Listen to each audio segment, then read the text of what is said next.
Hi, I'm Peter Kalmstrom of kalmstrom.com Business Solutions. In this demonstration, I'll show you how to install Calendar Browser. I'm showing it on the on-premises version of SharePoint, and I'm going to talk about the SPFX version. First of all, you need to download it, of course. I've already done that here. As you see, there's a special SPFX package for on-premises, and that we need to install in the app catalog of SharePoint on-premises. So I've already prepared that earlier. I'm just going to go into that site now, go into the apps for SharePoint, and then I'm going to upload the file. There we go, the on-prem version. And then I'm going to make sure that this solution is available on all sites in the organization. And that's it. So you see it's deployed. Then you're done.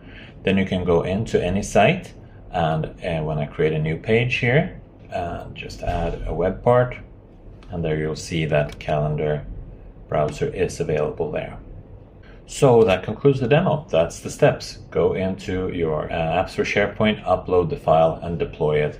Then it's available across all sites in your SharePoint farm. Thank you for watching this demonstration.